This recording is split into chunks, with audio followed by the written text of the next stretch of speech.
আড্ডাগুলির অন্দরমহলে আড্ডাগুলির অন্দরমহলে আজ আরো একটি নতুন পর্ব। আর আজকের পর্বের অতিথি কিরিটি সেনগুপ্ত। রিমিদি, থ্যাংক ইউ সো মাচ। ব্যাপারটা আমার কাছে তো একদমই আনএক্সপেক্টেড ছিল। সেই আপনি আসবেন এখানে, সাক্ষাৎকার নেবেন। আল্লাদু তো বললেও কম বলা হয়। আপনার সঙ্গে কথা বলার সুযোগ পাচ্ছি, ভিডিও রেকর্ড হচ্ছে, সেটা ইউটিউবে আপলোড হবে। আমরা ভবিষ্যতেও দেখতে পারবো আমার এবং আপনার যা কথোপকথন আর্কাইভ হবে। জি, এরকম যে কোনো এরকম প্রজেক্টের সঙ্গে যুক্ত থাকতে পারাটা তো একটা আনন্দের ব্যাপার নিঃসন্দেহে। ঠিক।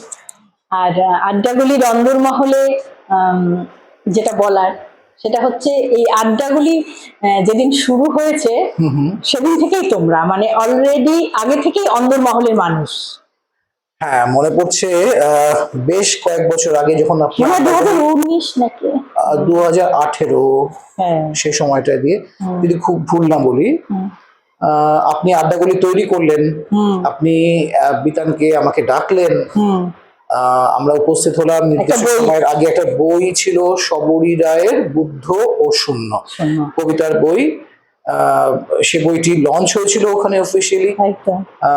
কবি এসেছিলেন, শবরীদি নিজে এসেছিলেন, ওনার পরিবার পরিজন বন্ধু বান্ধব সবাই ছিল। আপনার বন্ধু বান্ধব অনেকে ছিলেন, শিলিগুড়ির অনেকে ছিলেন। আমরা প্রদীপ জ্বালালাম, আমরা কেক কাটলাম। সেসব দিন, সেসব মুহূর্ত কি করে ভুলি। কাজেই বুদ্ধদেবের হাত ধরে একরকম ভাবে বলা যায় জন্মের দিন থেকেই ঠিক কিরিটি সেনগুপ্ত রা ছিলেন। ঠিক ঠিক। তো আজকের আড্ডাগুলির অন্দরমহল একেবারে শিলিগুড়ি নয়, অন্য জায়গায়, শান্তিনিকেতনে। আর আরো একটা কথা বলে রাখি যে আমাদের এখনো পর্যন্ত আড্ডাগুলির অন্দরমহল যেখানে আর কি আমাদের এই পর্বগুলো দেখানো হয় সেটা অসম্পাদিত। আচ্ছা। আরেকটা হচ্ছে আমাদের কোনো নির্দিষ্ট স্টুডিও এখনো তৈরি হয়নি। আচ্ছা। কাজেই আজকে শিলিগুড়ি এসেছে শান্তিনিকেতনকে স্টুডিও। এটা আমাদের কাছে সৌভাগ্যের বিষয় নিঃসন্দেহে। তবে আপনি বলছেন বটে যে এখন আপনাদের কোনো স্টুডিও নেই, তবে আমি তো আপনাকে চিনি, আমি আপনাকে বেশ কয়েক বছর চিনি। এবং বেশ কয়েক বছর বললে হয়তো কম বলা হয়। 2016 থেকে 2026, 10 বছর, অর্থাৎ 1 দশক। যতটুকুনি আপনাকে চিনেছি, যতটা আপনাকে জেনেছি, স্টুডিও না থাকার দুঃখটা আপনি খুব শিগগিরই ঘুচিয়ে দেবেন, সেটা আমি জানি। দেখা যাক, সময় বলবে, টাইম বলছে, তাই না? ঠিক। আশা তো থাকেই, কোথায় গিয়ে দাঁড়াবে সেটা হচ্ছে বড় কথা। আর রবীন্দ্রনাথের জায়গা, রবীন্দ্রনাথের জন্মদিন 167তম, ঠিক। সবে গতকাল আমরা পার করে এলাম। তো সেই হিসেবে শান্তিনিকেতনে হাওয়া কল প্রকাশনার নতুন একটা সেটআপ, ঠিক, সেটা আমরা ততটা জানতামও না। আমরা এখনো যে খুব ফলো করে মানুষজনকে বলছি বা আমাদের বন্ধু বান্ধবকে জানাচ্ছি বা আমাদের পাঠককে জানাচ্ছি, বিষয়টা সেরকম নয়। কারণ শান্তিনিকেতনে একটা সেটআপ করব এরকম ইচ্ছে, এরকম একটা স্বপ্ন আমাদের বহু বছরের। হ্যাঁ, কাজেই প্রথমত সেটা ভাস্বতীর মনে এসেছিল যে একটা শান্তিনিকেতনে যদি একটা আস্তানা তৈরি করা যায়। তারপরে বিতানের মাথায় এলো, আমার মাথায় এলো, আমরা সবাই বেশ খোঁজা শুরু করলাম, কারণ এখানে ফ্ল্যাট হবে না এখানে কোনো একটা বাড়ি হবে, অনেক কিছু খোঁজ খবর নিয়ে হঠাৎ করে নতুন জায়গায়, যেহেতু আমরা দুজনেই, বিতান এবং আমি দুজনেই দিল্লির বাসিন্দা, যে আমাদের পক্ষে হঠাৎ করে একটা নতুন জায়গায় এসে জমি দেখা বা ফ্ল্যাট দেখা, এটা তো একটু মুশকিলের বিষয় ছিল। কোথায় কি ব্যাপার, এবং বারে বারে ধরুন দিল্লি থেকে শান্তিনিকেতনে এসে খোঁজ খবর নেওয়া। আর জানেনই আমাদের পশ্চিমবঙ্গে এখন কোনো কিছু ক্রয় বিক্রয় খুব তো সহজ নয়, একদম স্মুথলি নয়। কাজে অনেক কিছু বাধা বিঘ্ন, অনেক লড়াইয়ের মধ্যে দিয়ে অতিক্রম করে, লড়াইয়ের থেকেও বলবো বাধা।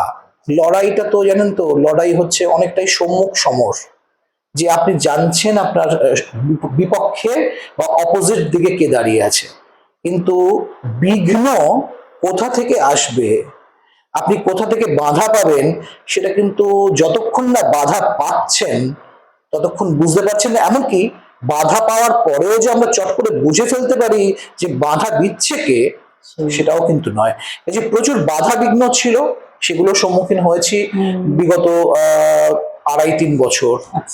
তারপরে একটা আস্তানা তৈরি করা, এবং যেখানে আমরা থাকি, যেখানে আমি থাকবো, যেখানে বিতান থাকবে, স্বাভাবিকভাবেই এবং অনিবার্যভাবেই সেখানে হাওয়া কল থাকবে, সেখানে শাম্ভবী থাকবে, মানে তাদের বইপত্র থাকবে, এবং অনিবার্যভাবে সেখানে আমাদের লেখক কুল, কবিকুল থাকবেন, এবং একটু অত্যুক্তি হবে না যদি বলি অনিবার্যভাবে সেখানে রিমি দিয়েও থাকবে। এটা আমার সৌভাগ্য। যাই হোক, আমিও যতদূর জানি তোমাদের একটা স্বপ্ন আছে। আমি কোনো আশা বা আকাঙ্ক্ষা এই শব্দটা ইউজ করছি না, স্বপ্ন। তোমরা স্বপ্ন দেখতে জানো। তোমাদের সেই ছোট্ট থেকে শুরু করা বিতানের হাওয়া কল, তোমার শাম্ভবী একেবারে যৌথ প্রয়াসে অনেকটা পথ হেঁটেছে, এবং সেই পথ হাঁটাটা সাফল্যের সঙ্গে। সেই ভীষণ স্মৃতি মেদুর করে তুলছেন। 2016 সাল নাকি 15 শেষ, Siliguri junction station, railway station, তার সামনে একটি হোটেল ছিল, তখন নতুন হচ্ছে হোটেলটা, নতুন তৈরি হয়েছে। সেখান থেকে সেখানকার ঘরে বসে আমি উত্তরবঙ্গের মানে শিলিগুড়ির একজন কবিকে ফোন করেছিলাম, যে কবির নাম রিমি দে। আপনি তখনও আপনার সঙ্গে আমাদের সামনাসামনি পরিচয় ছিল না, হয়তো আমাদের সামান্য কিছু নাম আপনি শুনেছেন, আপনার নাম আমরা শুনেছিলাম।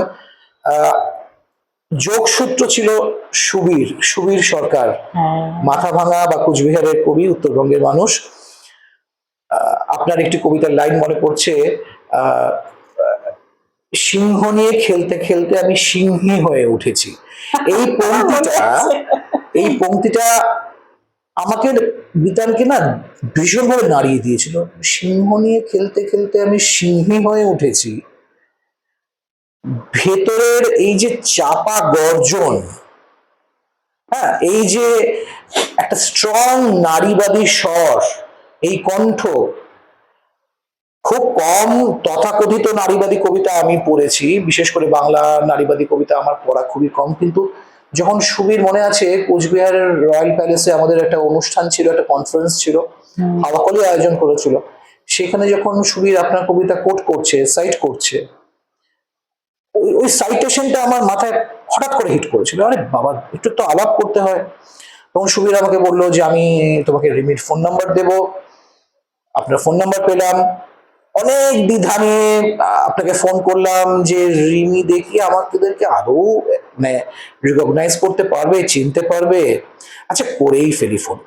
ঘটনাচক্রে সেই মুহূর্তে আপনি মনে হয় কোনো কাজে ব্যস্ত ছিলেন, আপনি আমাকে বললেন আমাদের রেডিওর কোনো অফিসে ছিলেন, হ্যাঁ সম্ভবত কোন একটা ব্যস্ততায় ছিলেন। আপনি আমাকে বললেন ভাই আমি তোমাকে সন্ধ্যের দিকে তুমি তাহলে আমাকে একবার ফোন করো। ডিউটি ছিল, হ্যাঁ সন্ধ্যেবেলা ফোন করলাম, ব্যাস তারপরের বাকিটা যেমন বলে দ্য রেস্ট ইজ হিস্ট্রি। একদম হিস্ট্রি।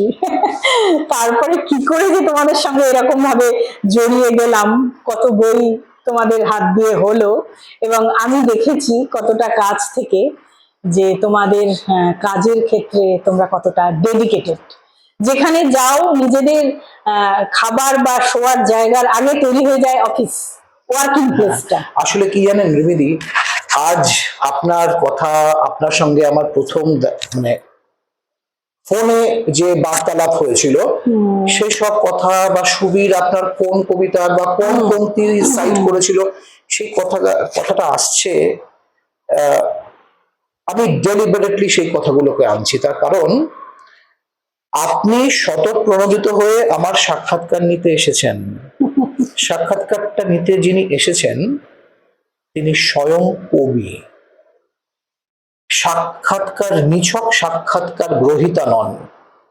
আপনি আর 5টা সাক্ষাৎকার দেখবেন, আপনি কোনো কবিকে বা কোনো লেখককে প্রশ্ন করছেন, তিনি তার অনায়াস দক্ষতায় তার উত্তর দিচ্ছেন, কিন্তু কোথাও একটা সাক্ষাৎকার গ্রহীতা এবং সাক্ষাৎকার দাতা বা দাত্রী, তাদের মধ্যে পারস্পরিক শ্রদ্ধার যে এক্সচেঞ্জটা, আদান প্রদানটা, সেটা কোথাও একটা মিসিং হয়, কোথাও একটা যার সাক্ষাৎকার নেওয়া হচ্ছে সে নিজেকে উচ্চাসনে ভাবে আমি তো উচ্চাসনে বসে আছি কারণ আমার সাক্ষাৎকার নেওয়া হচ্ছে, আর এখানে তো রিমিদের সাক্ষাৎকার নিতে এসেছে, যে ওর কথা যত কম বলা যায় ততই ভালো। এই সুযোগ পেয়েছি, এখানে আমি আমার কথাই বলবো, অবশ্যই আমি আমার কথা বলবো, আমার কথা আরো 5 জনের মধ্যে ছড়িয়ে দেওয়ার জন্যই তো আপনি এসেছেন। একদম। কিন্তু এটা মাথায় রাখতে হবে, যিনি এসেছেন, ওই যে আবার বললাম, তিনি নিছক সাক্ষাৎকার গ্রহীতা নন, তার তিনি আদ্যপান্ত একজন কবি। তার কবি সত্তার পাশাপাশি উনি মাল্টিপল ক্রিয়েটিভ কাজে যুক্ত। আপনি বিভিন্ন কবি, বিভিন্ন লেখক, বিভিন্ন সম্পাদক, বিভিন্ন অনুবাদকের সঙ্গে তাদের সাক্ষাৎকার গ্রহণের মাধ্যমে তাদের কাজ কর্ম চারিদিকে ছড়িয়ে দিচ্ছেন। খুব ভালো। আপনি আপনার ক্রিয়েটিভ আউটপুটের একটা জায়গা হচ্ছে আপনার ডিজাইন, আপনার তৈরি করা টেক্সটাইলস, সেটা একটা আলাদা দিক। এদিকে আপনার গদ্য রচনা রয়েছে, কেবলমাত্র কবি হিসেবে চিহ্নিত করাটা ঠিক নয়, সবাই চেনে আর কি, আমিও ভালোবাসি সেই। কিন্তু এটা সত্যি আমার মনে পড়ে, আমাকে বিভাস রায়চৌধুরী, বিভাস দা একদিন বলেছিলেন, আসলে কি জানো, আমি প্রশ্নটা এরকম ছিল যে কবিকে যদি লেখক বলা হয় তাহলে কবিরা এত অসম্মানিত বোধ করেন কেন? করে ধরুন আপনি কবি, হঠাৎ করে যদি বলেন যে কবি এক্স কে, যিনি পরিচিত কবি এক্স হিসেবে, তাকে যদি বলেন যে লেখক, কারণ কবিও তো লেখক, যিনি লিখছেন তিনি লেখক, তাহলে তার কোথাও একটা মনে হয়, কোথাও একটা সম্মানহানি হয়। আমাকে বিভাসদা বলেছিলেন, আসলে কি জানো, সাহিত্য কীর্তিতে কবি হচ্ছে সর্বশ্রেষ্ঠ বিশেষণ। একবার যে কবি এই বিশেষণটি পেয়েছেন, লেখক হিসেবে চিহ্নিত করা হয় কোথাও একটা। কাজেই আমি বলছি তো, সাক্ষাৎকার নিতে এসেছেন একজন আদ্যপান্ত কবি। আচ্ছা, এবার তুমি এত কবির কথা বলছো এবং আমার কথা বলছো, আসলে আমি তো তোমাদের মধ্য দিয়ে এখন চলছি, মানে ওই কান টানলে মাথার এই ব্যাপারটা আর কি, মানে আমি তোমাদের সঙ্গে জড়িত, আমার কথা বলা মানেই হাওয়াকাল পাবলিকেশনের কথা বলা, তাই না? নিশ্চয়ই ঠিক, একদম এইভাবে জড়িয়ে গেছে ব্যাপারটা। এবার বলি, তুমি একজন ডাক্তার ছিলাম, এখনো আছো, ডাক্তার, অধ্যাপক, এরা চিরকাল থেকে যায়, এই বিশেষণগুলো তাদের বদলায় না। পাশাপাশি তুমি একজন কবি, ইংরেজি ভাষার কবি, সেই কবিতা লেখা কবে থেকে এবং কেন? প্রথমে তো বাংলা দিয়ে শুরু করেছিলাম। আচ্ছা। হালে পানি পাইনি, তখন মনে হলো যে আচ্ছা একটু ভাষাটা একটু যদি চেঞ্জ করা যায়, যেহেতু ইংরেজিতে লিখতে অধিক স্বচ্ছন্দ আমি, তাই বাংলায় যখন লিখতাম তখনও প্যারালালি ইংলিশে লেখালেখি হতো। ইতিমধ্যে পরিচয় হলো বিশেষভাবে পরিচিত কবি শর্মিলা রায়ের সঙ্গে। শর্মিলা দি একদিন আমাকে বললেন, কিরিটি ঠিক করে নাও আগে কোন ভাষাতে কাজ করো, ইংরেজি না বাংলা? ইংরেজিতে করলে ইংরেজিতে করো, বাংলায় করলে বাংলায় করো। আসলে জানো তো, এই বাইলিঙ্গুয়াল, ট্রাইলিঙ্গুয়াল, মাল্টিলিঙ্গুয়াল, এই অ্যাডজেক্টিভস গুলো শুনতে খুবই ভালো লাগে, কাজের এন্ড অফ দ্য ডে কি হয়, কোথাও একটা না আইডেন্টিটি ক্রাইসিস তৈরি হয়ে যায়। আচ্ছা, এই লোকটা তৈরি হয়, লেখেন কিসে, এই লোকটা কি বাংলার লেখক না ইংরেজির লেখক? তুমি এই কনফিউশন তৈরির জায়গায় থেকো না, তুমি যে কোনো একটা ল্যাঙ্গুয়েজ ঠিক করে নাও। ভালো কথা বলেছেন। এবং শর্মিলাদির এই কথাটা আমি আমার যতটুকুনি লেখালেখির জীবন, যার বয়স হয়তো 13 বছর বা 14 বছর, সেটা তো তৈরি হয়েছে বিভিন্ন কবি, সাহিত্যিক, এদের লেখা পড়তে পড়তে, কেবল লেখা পড়তে পড়তে নয়, এদের পরামর্শ শুনতে শুনতে। আমি ভীষণ সাক্ষাৎকার শুনি বিভিন্ন, সেটা সিনেমার ডিরেক্টর হোক, সিনেমার অ্যাক্টর হোক, নাটকের ডিরেক্টর হোক, নাটকের অ্যাক্টর হোক, কোনো ম্যাজিশিয়ান হোক, কোনো মিউজিশিয়ান হোক, এদের বিভিন্ন সময়ের বিভিন্ন বয়সের সাক্ষাৎকার দেখি। এটা বিতান জানে খুব ভালো, কারণ দিনের 24 ঘন্টার মধ্যে ধরুন আমি প্রতিদিন নিয়ম করে, হয়তো কোনো একদিন বা দুদিন বাদ গেল, আমি 1 থেকে 1.5 ঘন্টা কারো না কারো সাক্ষাৎকার শুনি ইউটিউবে। এটা আমার অভ্যেস, কারণ আমি তো সবাইকে মাস্টার মশাই হিসেবে পেতে পারবো না আমার জীবনে, কিন্তু কারোর কথা শুনলে যদি ওই একটু কিছু আমার মধ্যে আসে, ঠিক। কার কোন কথা, কার কোন শব্দ আপনার মধ্যে স্পার্ক জাগিয়ে দেবে, একদম ছোট্ট একটা হ্যাঁ কথা, একটা ছোট্ট কথা বা একটা বাক্যাংশ, একদম। আর ক্রিয়েটিভ মানুষদের কথা না, কোন কথাতে যে আপনার পুরো সাইকিটা চেঞ্জ হয়ে যাবে এবং আপনার একটা নতুন হয় নতুন লেখার রসদ পাচ্ছেন, এটা না দিগন্তটা খুলে যায়। দিগন্তটা খুলে যায়। কাজে আমি আমার জীবনে আমি মেন্টর হিসেবে যাদেরকে পেয়েছি, আমি পেয়েছি প্রথম দিকের রণদেব দাশগুপ্ত, আচ্ছা। বারাসাতে থাকেন উনি, বহু বছর আহ কাব্য সাধনায় নিমগ্ন থেকেছেন, যদিও পেশাগতভাবে উনি পদার্থবিজ্ঞানের শিক্ষক ছিলেন স্কুলে। এবার বইমেলা দেখা হলো, হ্যাঁ বইমেলা দেখা হয়েছে তার বই আছে আমার কাছে, হ্যাঁ পড়ি আমি। ওনার তো একটি নির্বাচিত কাব্যগ্রন্থ হাওয়াকল থেকে প্রকাশিত হয়েছে। রণদেব দাকে পেয়েছি আমার শিক্ষক হিসেবে, এটা আমার গর্বের বিষয়। কতটা শিখেছি সেটা জানি না, কারণ ছাত্র হিসেবে খুব উচ্চমানের বলে আমি দাবি করি না, তবে খুব নিম্ন মেধারও হয়তো নই। ডাক্তার, আমরা জানি যে ডাক্তার হতে হলে কথা হচ্ছে কোন মেধাটার প্রয়োজন হয়। বিভাস দাকে পেয়েছি, বিভাস রাজচন্দ্রকে পেয়েছি মেন্টর হিসেবে। আর প্রচুর অলিখিত মেন্টর আছে আমার জীবনে। কারা জানেন? যাদের বই পাবলিশ করেছে।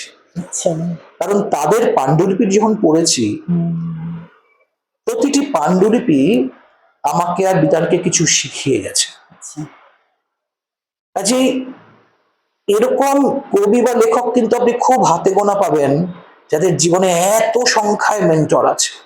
ভাবুন তো, যে প্রকাশক যিনি নিজে লেখালেখি করেন, সেটা কবিতা হতে পারে, সেটা গল্প হতে পারে, গদ্য হতে পারে, নিবন্ধ প্রবন্ধ, যেমন কিছু হতে পারে, রিগার্ডলেস অফ দি জনরা, যে লেখক বা কবি বা প্রাবন্ধিক তার জীবনে পেশাগত সূত্রে প্রকাশকও, যাকে বহু বহু পাণ্ডুলিপি পড়তে হয়, তাদের জীবনে অ্যাকচুয়ালি একজন শিক্ষক তো থাকে না, প্রতিটি পাণ্ডুলিপি তো শিক্ষক। হয় একটা পাণ্ডুলিপি আমাকে শেখাচ্ছে যে এই লেখাটি না তেমন ঠিক তার নিজের উচ্চতায় পৌঁছতে পারেনি, অথবা কোন একটি পাণ্ডুলিপি শেখাচ্ছে এভাবে যে দেখো লেখার ধার কি করে নিয়ে আসতে হয়। ঠিক, মানে একটা পাণ্ডুলিপি তো মানে একটা জীবন, একটা ফেজ অফ জীবন, একদম একটা বীজ, একদম। এবার কোন বীজ কিভাবে আমাকে প্রভাবিত করবে, আমি সেখান থেকে কি নিচ্ছি, ওই অনেকটা হাঁসের মতো, মানে জলটা দুধ মিশিয়ে দিচ্ছেন, দুধটা টেনে নিল, সেটা টেনে নেওয়ারও একটা বিশাল একটা। এবার ব্যাপারটা হচ্ছে যে এটা ঈশ্বরের আশীর্বাদ, আমি বিশ্বাস করি, যেহেতু আমি ঈশ্বর বিশ্বাসী, যে এই সুযোগটা আমি পেয়েছি, এই সুযোগটা অবশ্যই বিতানও স্বীকার করবে, বিতান পেয়েছে, যে এত অজস্র পাণ্ডুলিপি আমাদের কাছে আসে। ঠিক, প্রতিটি পাণ্ডুলিপি, যে কটা পাণ্ডুলিপি আমরা গ্রহণ করি প্রকাশ করার জন্য বা গ্রহণ করি না, প্রচুর তোমরা যে পাণ্ডুলিপি গ্রহণ করছি না, সেই পাণ্ডুলিপিও কিন্তু আমাকে কিছু না কিছু শিখিয়ে যাচ্ছে। কোনো কিছু বলে না, ঘরে বসে বলা যায় না, জীবনে ঘরে বসে এরকম হোম টিউটর পাওয়া সবার কপালে থাকে না, যা আমার কপালে আছে। আচ্ছা, আর মানে এটাও দেখতে হবে যে তোমরা কিভাবে পাণ্ডুলিপিগুলো পড়ো তোমাদের নির্বাচনের ক্ষেত্রে। আমি দেখেছি যে বিতানের ক্ষেত্রে, মানে বিতানের কথা বলতে গেলে তোমার কথা মানে এইগুলো চলেই আসবে, তাই না? তো এই বছরই এবং আগেও দেখেছি যে একটা কবিতা পাঠানো হয়েছে, ও বলেছে পাণ্ডুলিপি তৈরি করতে, পাঠানোর পরে ওর প্রচ্ছদ তৈরি, তার মানে দৃষ্টিটা কত অন্তর্বেদী, যে দৃষ্টিটা ওর, সেখানে প্রচ্ছদটা তৈরি হয়ে গেল, মানে ও ফ্লেভারটা নিয়ে নিল। তার মানে কতটা কবিত্ব ভেতরে সুপ্ত থাকলে নিশ্চয়ই একাধিকবার। এবার যখন দিল্লি থেকে শান্তিনিকেতনে এলাম, বিধানকে বললাম, বিধান এখানে এলে একটা স্কুটি ভাড়া করে, স্কুটি নিয়ে আমরা ধরুন বিকেলের দিকটা একটু চা খেতে গেলাম বা সোনাঝুরি হাটে গেলাম, বা যেদিকে দু চোখ যায় সেদিকে চলে গেলাম। আর এখানে তো বোলপুরে কত জঙ্গল, একদম বাজারের দিকে গেলে মানে গাছের পর গাছ, সারি সারি গাছ। আর একটা আশ্চর্য বিষয়, আমি তো একেবারে নর্থ বেঙ্গলে, ওই ডুয়ার্সের জঙ্গল আর এখানকার জঙ্গল ফ্লেভার কিন্তু আলাদা, একদমই আলাদা, ফ্লেভার আলাদা। তার কারণ হচ্ছে ডুয়ার্সের মাটি, ইলামবাজারের বা বীরভূমের মাটি মাটির ফ্লেভারটাই যে আলাদা। যদি মাটির ফ্লেভার আলাদা হয় তাতে যা জন্মাবে তার ফ্লেভারও আলাদা হবে, তার রং, তার রূপ, তার বৈচিত্র্য সবই আলাদা হবে, কিন্তু সবটাই প্রকৃতির। হ্যাঁ, সেখানে আমরা যাচ্ছি, আমরা স্কুটি করে বিকেলে, বিতান আমাকে বললো কি দাদা চলো চা খেয়ে আসি। চল, যদিও চায়ের ব্যবস্থা সব এখানে রয়েছে, তো মাঝে মধ্যে একটুখানি ফাঁকি দিয়ে মনে হয় যে না এখন চা বানাতে ইচ্ছা করছে না, একটু বাইরে গিয়ে একটু দুধ চা খেয়ে আসি। হ্যাঁ, তো দুধ চা খেতে যাচ্ছি, বিতান আমাকে ওই সোনাঝুরি হাটের যাওয়ার রাস্তাতে যাচ্ছি, মানে সোনাঝুরি জঙ্গলটায়, তখন দিন ছোট হয়ে আসছে, বিকেল গড়িয়ে যাচ্ছে, হঠাৎ করে দূর থেকে একটা কৃষ্ণচূড়া গাছ দেখলাম। তার কিছুক্ষণ আগে একটু বৃষ্টি টিষ্টি হয়ে গেছে, হ্যাঁ, আর বোলপুরে বৃষ্টিটা একটা অদ্ভুত বৃষ্টি, বৃষ্টি হলে না একটা ঠান্ডা পরিবেশ তৈরি হয়। আমি বললাম বিধান স্কুটিটা একটু দাঁড় করাবি, দাঁড় করালো। দেখ কৃষ্ণচূড়া গাছটা কি সুন্দর, একটা ছবি তোল না রে। জানেন তো বিধানের তো ছবি তোলা একটা মারাত্মক শখ, মারাত্মক প্যাশন। ছবি তুললো, ছবি তুলে অপোজিট দিক থেকে গাড়ি আলো জ্বালিয়ে আসছে। বিধান দুটো লাইন লিখলো, একটা ছবি পোস্ট করলো ফেসবুকে, দুটো লাইন লিখলো। আমাকে একটা মিনিট একটু সময় দিন, আমি আপনি এক্ষুনি পড়ে শোনাই বিধান কি লিখেছিল। আপনি বলছেন না যে ভেতরে কবিত্ব দেওয়া থাকলে প্রচ্ছদ নির্মাণটা এত দ্রুত কি করে সম্ভব হয়। একদম লিখতে পারে, কিন্তু ওর মধ্যে যে দৃষ্টিটা, যে দেখাটা। 3টে বা 4টে লাইন লিখেছে। ততক্ষণে বৃষ্টি থেমে গেছে, সন্ধ্যের পর্দা ধীরে ধীরে নামাচ্ছে আকাশ। যাদের ঘর আছে তারা ফেরে। গাড়িটা হঠাৎ হেডলাইট জ্বাললো, আলো চাই আলো। আমি তাকে বললাম যদি এটা কবিতা না হয় তাহলে মনে হয় আমি কিছুই জানি না কবিতার। এই কটি লাইন লিখলো, ও তো ছবি তোলে। হ্যাঁ, এই যে ছবির মধ্যে গেলে কবিতাকে পেলো। দেখুন আমার মনে হয় আমি যাদের সঙ্গে ওঠা বসা করি না, আমি যদি তাদের সম্বন্ধে দুটো কথা বলি তবেই তো আপনি আমাকে চিনতে পারবেন। আমি কি বলবো যে দেখুন রিমিদি আমি এই কবিতাটা লিখেছি, দেখুন আমি কত বড় মাপের কবি না, আমি আপনার সঙ্গে ওঠা বসা করছি, আমি বিতানের সঙ্গে ওঠা বসা করছি, আমি কোনো সময় রণদেবতার সঙ্গে ওঠা বসা করেছি, কখনো বিভাসের সঙ্গে ওঠা বসা করেছি। তাদেরকে দিয়ে লোকে আপনাকে চিনবে, লোকে আমাকে চিনে যাবে। আচ্ছা রিমিও কোনো সময় কিরিটিকে কিছু শিখিয়েছে, আচ্ছা বিতানও কোনো সময় কিরিটিকে কিছু শিখিয়েছে। আপনারাই তো আমার পরিচয় দেবেন, আমি কি সেটা আমি মুখে বলবো, তার থেকে তো আমার মনে হয় তাদের বললে তুমি চলে আসবে। যাদের সঙ্গে আমি যাদের নিবিড় সাহচর্যে বড় হয়েছি লেখক হিসেবে সময় কাটিয়েছি, তারাই তো আমার সত্যিকারের টেস্টিমোনিয়াল দিতে পারে, আমি তো কিছুই নই।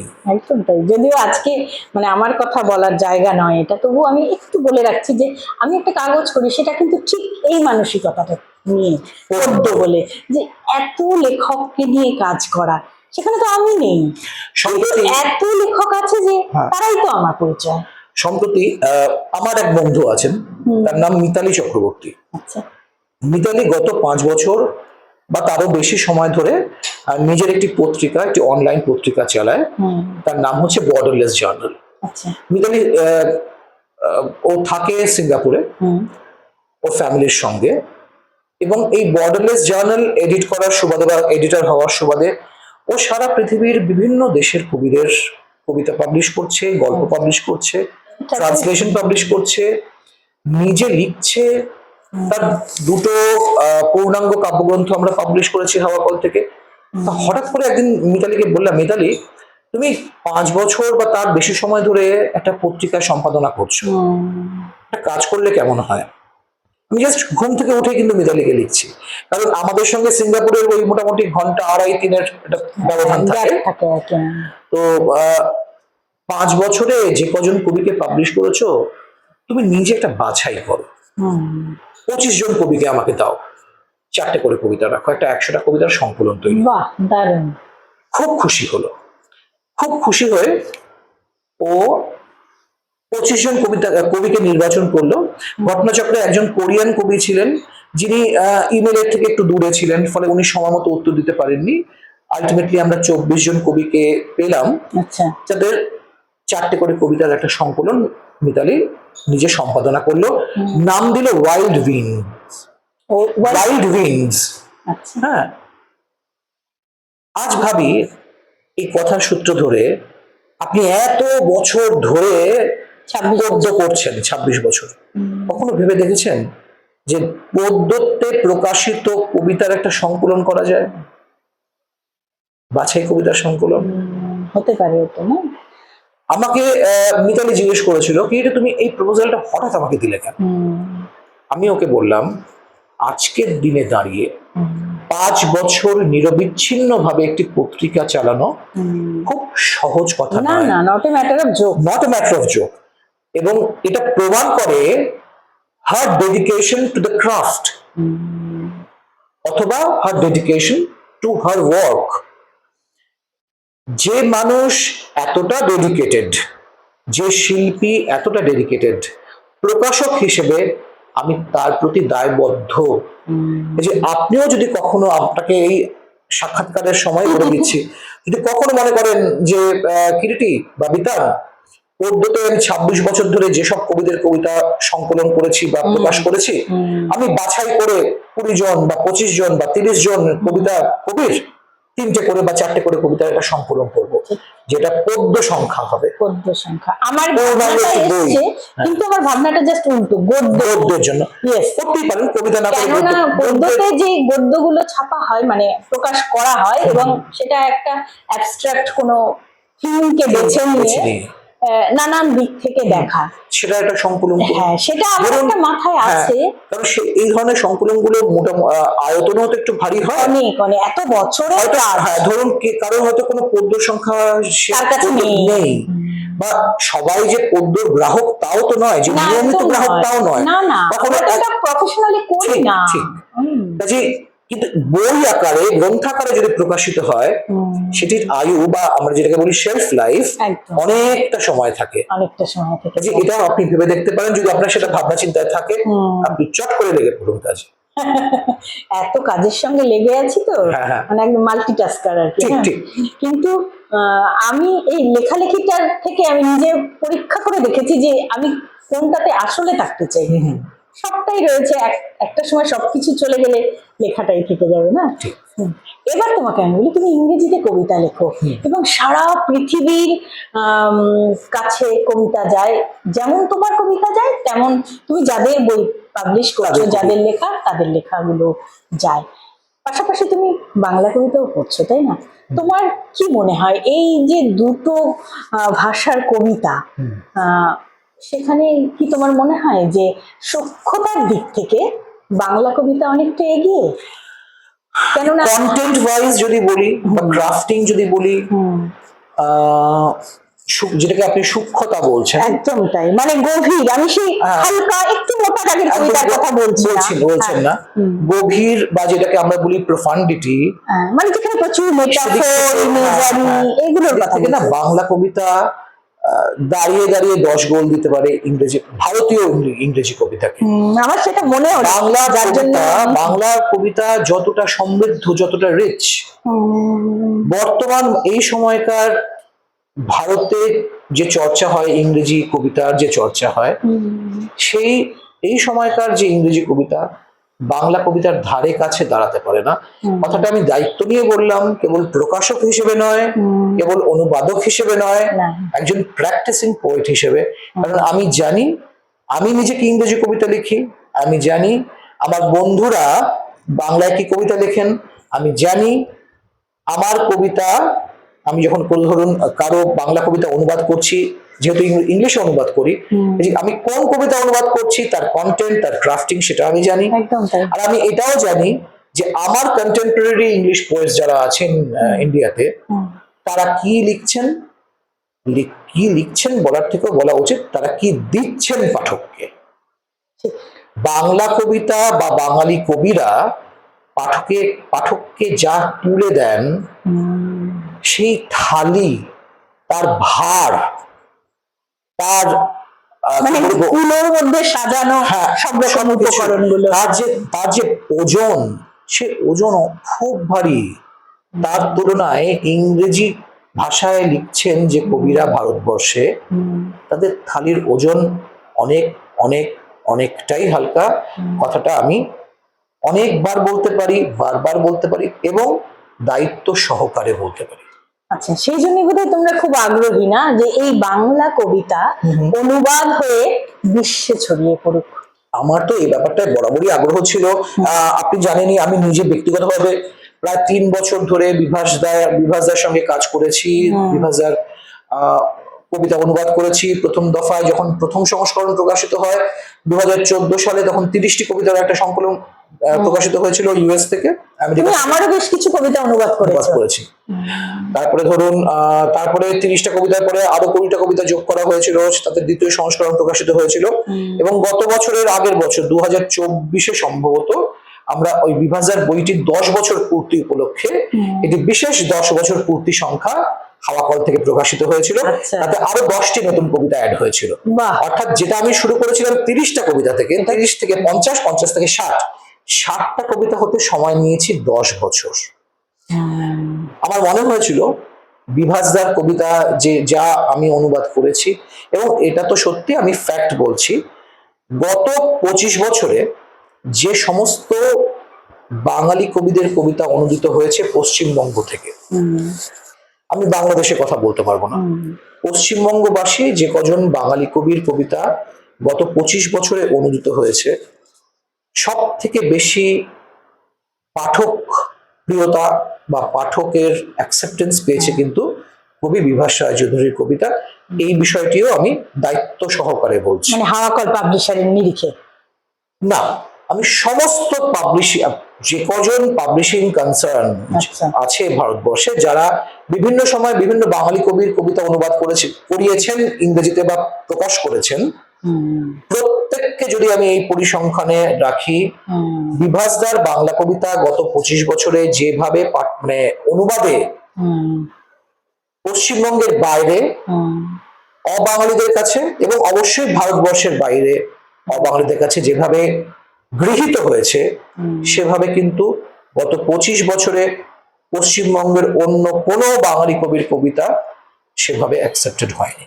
আচ্ছা, সেক্ষেত্রে কি বলবো, সেটা মানে এটা একটা বিতর্কের জায়গা, মানে সেটা কি অনুবাদকের গুণ না কবির? দেখুন, ব্যক্তিগতভাবে আমি এই কথাটা বলতেই পারি, বিভাসদা খুব একটা নিজের কবিতা নিয়ে খুব, মানে আমার কবিতা অনুবাদ হয়েছে ওই একটা লাইন দুটো লাইন হয়তো ফেসবুকে লিখলেন বা দুজন বন্ধুকে বললেন যে জানো কিরিটি আমার কবিতা অনুবাদ করেছেন, কিন্তু বিভাসের নিজের বই নিয়ে যে খুব বেশি মাতামাতি করেন সেটা করতেন না। অন্তত আমি যে বছর বিভাসের সঙ্গে মিশেছি তখন আমি দেখিনি যে অনুবাদ নিয়েও যে ওনার খুব বেশি একটা আহ্লাদ ছিল তা নয়। উনি সবসময় বলেছেন কিরিটি আমি তোমার কাছে কৃতজ্ঞ, তুমি তোমার জন্য আমার কবিতা বাইরের পাঠকের কাছে পৌঁছলো। বিভাসদার কবিতার বই নিয়ে যতটা দৌড়াদৌড়ি করা সবটাই আমিই করেছি। আমি যেমন অন্যের ভালোটাও বলছি, আমি সিমিলারলি আমি কি করেছি সেটাও জানিয়ে রাখাটা প্রয়োজন, কারণ সময়ের কাছে এই বক্তব্যগুলো না কোথাও রেকর্ডেড থাকা উচিত। হ্যাঁ, ঠিক। বিভাসদার অনুদিত কাব্যগ্রন্থ নিয়ে খুব একটা মাতামাতি করেননি। উনি ওনার বাংলা বই নিয়ে কতটা কি করেন বা করেছেন বা এর আগে কখনো কিছু করেছেন কিনা সেটা আমি বলতে পারবো না, কিন্তু আমি যতটুকুনি কাজে জড়িত সেই কাজ নিয়ে বলতে পারি। বিভাসদা কখনো আমাকে এমনকি কোনো ওনাদের পাড়াতে বা বনগাঁতে বা কলকাতার কোনো সভায় যে তুমি একবার এসো, তুমি আমার দুটো অনুদিত কবিতা পাঠ করে যাও, সেই নেমন্তন্নটাও কিন্তু বিভাসদা কখনো আমাকে করেন। এটা অন ক্যামেরা, একদম অন ক্যামেরা আমি এটা দায়িত্ব নিয়ে বললাম। হ্যাঁ, কারণ এই কথাগুলো বলছি কারণ বইটির প্রায় 12 বছর বয়স হয়ে গেল। আমার মনে হয় যদি কিছু অভিমানের জায়গা থেকে থাকে, 10-12 বছরে বিভাসদা কোনো একটি জায়গায় আমাকে দুটো কবিতা পাঠের জন্য ডাক পাঠাতে পারলেন না, এটা কিন্তু আমার মনে হয় এর সপক্ষে কোনো যুক্তিকে ঠিক খাড়া করা যায় বলে আমার তো মনে হয় না। ঠিক আছে, আমরা এবার একটু বৃহত্তর জায়গায় যাই, সেটা হচ্ছে সারা পৃথিবীর নিরিখে তারা বাংলা কবিতাকে কিভাবে দেখেন, এটা তোমার অভিজ্ঞতা কি বলছে? তোমার তো যেভাবে দেখাবেন সেভাবে তারা দেখবে, সেটা তো ঠিকই, সেটা বলছি না। এই যে আমরা বলছি যে এই তুমি যেরকম বিচারটা করলে বাংলা কবিতার উচ্চতাটা একটু বেশি, সেখানে সেক্ষেত্রে তাদের কি কোনো রিভিউজ বা ভিউজ তোমার কাছে আসে? প্রচুর আসে, বিভিন্ন সময় সেই আসে, জায়গাটাই একটি বিভিন্ন কবির কবিতা নিয়ে আসে যে এই কবিতা খুব প্রোফাউন্ড, আচ্ছা এই কবিতা খুব ডিপ, এই আচ্ছা। কবিতার ফিলোসফিক্যাল ডেপথ মারাত্মক। বাহ, আমি এই জায়গাটা জানতে ব্যাপারটা চাইছি। হচ্ছে যে কেবল প্রকাশক বা কেবল অনুবাদক নয়, যার কবিতা বা যার গল্প বা যার টেক্সট অনুদিত হচ্ছে, তিনি যদি সক্রিয় একটা ভূমিকা পালন করেন, দেখুন সবার কানেকশন সারা পৃথিবীতে হয়তো সমান হয় না, হ্যাঁ, সেটা কিন্তু তো ঠিক। আমি যতজনকে চিনি আমি তাদের মধ্যে কি ছড়িয়ে দিতে পারছি এই কাজটাকে? সেটা তো এই প্রশ্নটাকে না নিজেকেও করতে হয়। একদম সবকিছু প্রকাশক করে দেবে, সবকিছু অনুবাদক করে দেবে, এই চিন্তা ভাবনা থেকে আমার মনে হয় আজকাল অনেক লেখক বেরিয়ে এসেছেন, বেরিয়ে আসতে পেরেছেন। কিন্তু ওই যে বললাম, যারা একটু ওল্ড স্কুল, এটাই বলছি, তাদের কোথাও একটা বাঁধে যে আমি আমার বই নিয়ে এত কিছু করবো কেন, এত মাতামাতি করবো কেন, এটা তো প্রকাশকের কাজ। আমার কথা হচ্ছে একটা এক্সাম্পল দিন যেখানে প্রকাশক আউট অফ দ্য ওয়ে গিয়ে কোনো লেখককে প্রমোট করেছে, যদি না সেই লেখক বা কবি স্বনামধন্য হন। আচ্ছা, বুঝতে পারছেন? স্বনামধন্য কবি লেখকের পেছনে সময় আপনি দিতেই পারেন, পরিশ্রম আপনি করতেই পারেন। প্রশ্নটা সেখানে যারা স্বনামধন্য নন তাদের জন্য প্রকাশক কি করবে?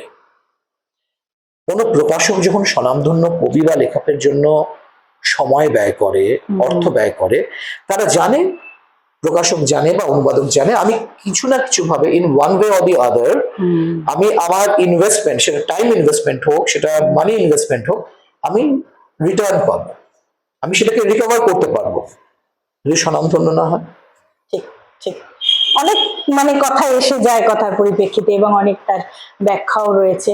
রবীন্দ্রনাথের জায়গায় তোমার একটু ছোট্ট ফিলিংস, কেননা আমাদের সময়টাও অনেকটা পেরিয়ে গেছে। রবীন্দ্রনাথের শহর, তোমাদের হাওয়া কলের একটা ছোট্ট আস্তানা, সেখানে তোমার একটু অনুভূতি, এই যে তুমি কৃষ্ণচূড়া দেখে সন্ধ্যের পর থেমে গেলে, বিতানের ছবি, সবটা মিলিয়ে একটা অ্যাবস্ট্রাক্ট ভাবনা বা তা নয়, তোমার একটা ফিলিংস, কেননা এই মাস তো রবীন্দ্র মাস। এইটুকুনি বলার যে ঠাকুর না থাকলে, আসলে ঠাকুর বলে তো আবার অনেকে শ্রীরামকৃষ্ণের কথাও মনে করতে পারে, রবীন্দ্রনাথ ঠাকুর না থাকলে ভারতীয় সাহিত্যের প্রতি বাইরের দেশের নজর, আজ আমরা যেটা এনজয় করি সেটা কি একই রকম হতো, সেটা একটা প্রশ্ন। অনেকেই বলবেন হয়তো একরকম হতো না, বা ধরুন যারা খুব একটা রবীন্দ্র অনুরাগী নন, তাও আছে, হ্যাঁ, তারাও, সেই সংখ্যাটাও খুব কম নয়, তারা হয়তো বলবেন না, রবীন্দ্রনাথ নোবেল প্রাইজ না পেলেও হয়তো সেই একই রকম অ্যাটেনশন আমরা পেতাম। যে সে তর্কে যাচ্ছি না, শুধু এটুকুনি বলার যে রবীন্দ্রনাথের সঙ্গে রবীন্দ্রনাথের একটি বইয়ের কাজ আমি নিজে করেছিলাম। ওনার একটি প্রসিদ্ধ বই সাধনা, ইংরেজিতে, যে বইটি হাওয়া কল ক্লাসিক্স থেকে আমরা রিইন্ট্রোডিউস করেছিলাম বছর 5-6 আগে, 6-7 আগে। সেই বইটির মুখবন্ধ লেখার সময়, মুখবন্ধ বলা উচিত নয়, ফরওয়ার্ড ছিল না, ওটা একটা প্রিয়াম্বল ছিল। তো আমাকে বিতান বলেছিল কি, এটা তুমি প্রিয়াম্বলটা তুমি লেখো। আমার বিতানকে একটা কথাই বলার ছিল যে রবীন্দ্রনাথ ঠাকুরের কথা, রবীন্দ্রনাথ ঠাকুরের বইতে কিরিটেশন তো কে যে একটা প্রিয়াম্বল লিখে দেবে। ঠিক আছে, আমি লিখবো 2-4 লাইন, যা লেখার লিখবো, তখনই লিখবো যদি আমার মনে হয় আমি যেটা লিখছি সেটা রবীন্দ্রনাথের ওই টেক্সটটাকে কোনো না কোনো ভাবে সমৃদ্ধ করবে। সেটা যদি করতে না পারি, তাহলে আমার ওই শুধু ওই ক্রিয়েটিশন গুলো 2টো লাইন লিখলে, হ্যাঁ আপনারা এই বইটি পড়ুন বা এই বইটির এই উপকারিতা, এসব ব্যাখ্যা অপ্রয়োজনীয়। ওই কাজটি করতে গিয়ে আমি রবীন্দ্রনাথ এবং ওনার আশ্রমের এক সময়কার যিনি অধ্যক্ষ ছিলেন ভূপেন্দ্রনাথ সান্যাল, তাদের বেশ কিছু চিঠিপত্রের আদান প্রদান হয়েছিল। বেশ 3টে বা 4টে চিঠি আমি অনুবাদ করেছিলাম বাংলা থেকে ইংরেজিতে, এবং সেটি ওই সাধনার প্রিয়াম্বলের আমি রেখেছি। এই কাজটি করে আমি খুব খুশি হয়েছিলাম, আমার মন খুব ভালো, মানে খুব উৎফুল্ল হয়েছিল। এই এই চিঠিগুলো চট করে রবীন্দ্র ভারতীর কোনো আর্কাইভে পাওয়া যায় বলে আমার জানা নেই। আমাকে বিভিন্ন জায়গা থেকে খোঁজ খবর নিয়ে কাজটা করতে হয়েছিল, এবং ভূপেন্দ্রনাথ সান্যাল বিষয়ক খুব বেশি তথ্য কিন্তু রবীন্দ্র ভারতীর ভুল বললাম, বিশ্বভারতীর আর্কাইভে পাওয়া যায় না। যত সামান্য যা ইনফরমেশন আরো 5 জন জানে, সেই ইনফরমেশনটাই রয়েছে। আমার মনে হয় এই যে রবীন্দ্রনাথের বেশ কিছু চিঠি যা এখনো অপ্রকাশিত বা অল্প প্রচলিত, বেশি ছড়ায়নি, প্রচারে আসেনি, সেই চিঠিপত্রগুলোর ভেতরেও তো প্রচুর মণিমাণিক্য আছে। রবীন্দ্রনাথের পথ চলা সেটি তো আমি আর নতুন করে ব্যাখ্যা করতে পারি না, কিন্তু উনি ওনার হেঁটে চলার প্রতিটি পদক্ষেপে কিছু মণিমুক্ত ছড়িয়ে গেছে। যদি দুটো মণিমুক্ত আমরা কুড়িয়ে নিতে পারি, আমার মনে হয় লেখক অথবা কবি অথবা প্রকাশক অথবা সম্পাদক অথবা যে কোনো ফর্মে আমার জীবন সার্থক হবে। একদম একদম, মানে আমাদের জীবনের কোনো না কোনো মুহূর্তে তিনি তো আছেনই। আরো একটু সময় দেওয়া হবে। কিন্তু খুব ভালো লাগলো তোমার সঙ্গে কথা বলে, খুবই ভালো লেগেছে। আমরা অনেকটা সময় পার করে ফেললাম, কিন্তু এই আড্ডা দিতে দিতে সত্যি আমি বুঝলাম না সময়টা কি করে কেটে গেল। আমি একটা কথার ফ্লোর মধ্যে চলে এলাম। একদম একদম, মানে আমি যে তোমাকে কথার এই স্রোতে আনতে পেরেছি তার জন্য আপনাকে আমি আরো একবার ধন্যবাদ জানাই। খুব ভালো লাগলো। ভালো থাকবেন, আবার আসবেন আমাদের শান্তিনিকেতনে হাওয়া খোলা সেটআপে। এর নাম হচ্ছে মৃণালিকা। বাহ, খুব ভালো নামটা, মৃণালিকা। আর এরপরে আড্ডাগুলির যদি স্টুডিও হয়, সেখানেও হয়তো দ্বিতীয় এপিসোড একটা হতে পারে। আড্ডাগুলির অন্দরমহলের এই পর্ব আজ এখানে শেষ করছি, আবারও কথা হবে আগামী পর্বে। নমস্কার। নমস্কার।